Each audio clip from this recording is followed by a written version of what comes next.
On Monday, September the 7th, members of the Nigerian Association of Resident Doctors declared a nationwide industrial action to protest against the non-payment of their COVID-19 hazard allowance, the non-funding of their residency training program, as well as outstanding arrears of salaries. To talk before we sign. This meeting with the federal government's negotiating team is at the instance of the Minister of Labour and Employment, who is the conciliator. Thank you, sir.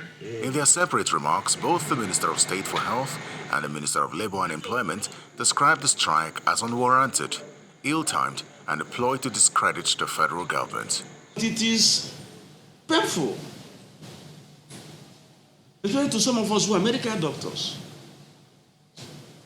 that while efforts are being made to make sure that the ship of state is afloat, especially in the medical industry with the pandemic, people are going on strike.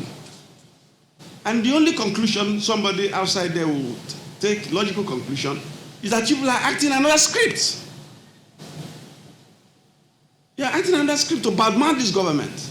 You called on all health workers to down tools. That is bad. Every effort is being made, even from the highest authority of the land.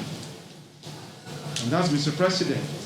Mr. President is very, very cognizant of the need to give the best to health workers generally. But we must not push ourselves too far. There is no right that is absolute. Every right is qualified. After those remarks by the two ministers, it appears the industrial action should not have come up in the first place. Let me, on behalf of the enemy president, apologize again profusely on behalf of the NAT president, our younger colleagues.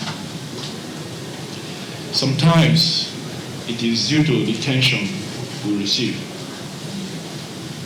especially when the ultimate happens, when we lose a colleague in the front line. The Nigerian Association of Resident Doctors declared a nationwide strike on Monday, insisting that its members will only get back to work when their demands are met.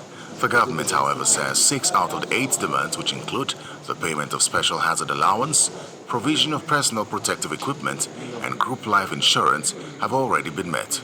As it is, the ball is now in the court of the doctors, who are expected to suspend the strike after holding their executive council meeting.